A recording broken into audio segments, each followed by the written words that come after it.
P I A aircraft engineers کا احتجاج، airports پر operation جزوی متاثر، ہڑتال سے پروازیں منسوخ، مسافر خوار۔ انجینئرز نے سیفٹی خدشات کے باعث جہازوں کی تکنیکی تصدیق روک دی، کہا غیر محفوظ حالات میں کام ممکن نہیں۔ ترجمان پی آئی اے کا کہنا ہے احتجاج کا مقصد نجکاری کو متاثر کرنا ہے۔ متبادل انجینئرنگ کی خدمات دوسری ایئر لائن سے لی جا رہی ہیں۔ مظاہرین کے خلاف قانونی کارروائی کا بھی عندیہ دیا۔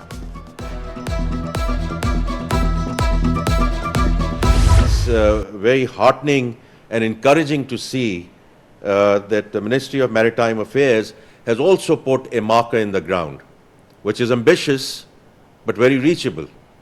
This $1 billion getting to $100 billion blue economy number by the time we get to 2047, as said, is transformational, and it's the right ambition that we have set ourselves as we go forward. وفاقی وزیر خزانہ محمد اورنگزیب نے معاشی سمت کو درست قرار دے دیا، کہا بلو اکانومی معیشت کے لیے گیم چینجر ثابت ہوگی۔ حکومت معیشت میں بنیادی اصلاحات کے ایجنڈے پر عمل پیرا ہے۔ میری ٹائم کانفرنس کا انعقاد خوشائند قرار دیا، ایکسپورٹ کو بھی بڑھانے پر زور دیا۔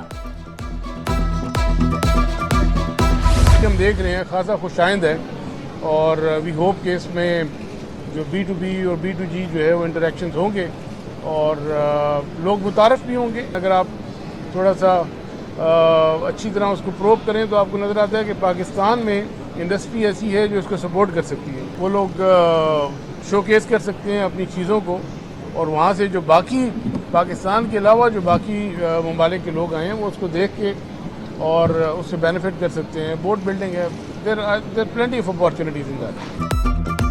پامیک کانفرنس کا دوسرا روز، وائس ایڈمرل راجہ رب نواز کا سٹالز کا دورہ، حربی آلات کا جائزہ لیا، کہا ہمارا مقصد ہر سال پہلے سے زیادہ بہتری لانا ہے۔ B2B اور B2G میٹنگز جاری ہیں، امید ہے چیلنجز سے نبرد آزما ہو کر بہتری کی طرف جائیں گے۔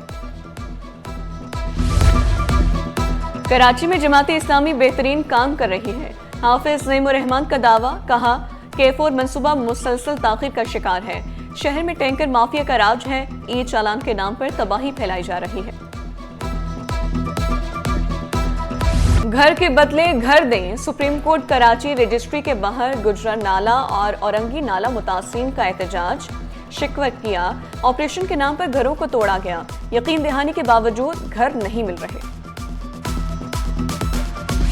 ایئرپورٹ کے قریب خودکش حملے کا کیس، تفتیشی افسر نے موقف اختیار کیا، تمام تر کوششوں کے باوجود مفرور ملزمان کو تلاش نہیں کیا جا سکا۔ انسدادی دہشت گردی عدالت کی مفرور ملزمان کو اشتہاری قرار دینے کی کارروائی شروع کرنے کی ہدایت، پروسیکیوٹر کو نوٹس جاری، آئندہ سماعت پر تفتیشی افسر اور متعلقہ حکام سے رپورٹس طلب۔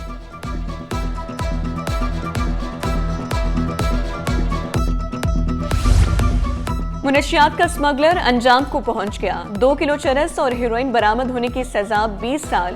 انسداد منشیات عدالت نے 8 لاکھ روپے جرمانہ بھی عائد کیا، عدم ادائیگی پر مزید جیل کاٹنا ہوگی۔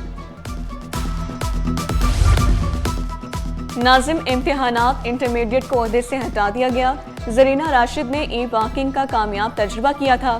محکمہ یونیورسٹیز اینڈ بورڈ نے احمد خان کو ناظم امتحانات مقرر کر دیا۔ شہر قائد کی ہوا مضر صحت قرار، سانس لینا بھی مشکل، دھول اور گاڑیوں کے دھوئیں نے شہر کو دھندلا دیا۔ ایئر کوالٹی انڈیکس نے خطرے کی گھنٹی بجا دی، کراچی دنیا کے 10 آلودہ ترین شہروں میں شامل۔ ماہرین نے مشورہ دیا غیر ضروری سفر سے گریز کریں اور ماسک لازمی پہنیں۔ اسٹاک مارکیٹ میں کاروبار کے دوران تیزی، 100 انڈیکس میں 500 پوائنٹس کا اضافہ، انڈیکس 1,63,300 پوائنٹس پر ٹریڈ کرنے لگا۔ انٹر بینک میں ڈالر 5 پیسے سستا ہو کر 280 روپے 85 پیسے کا ہو گیا۔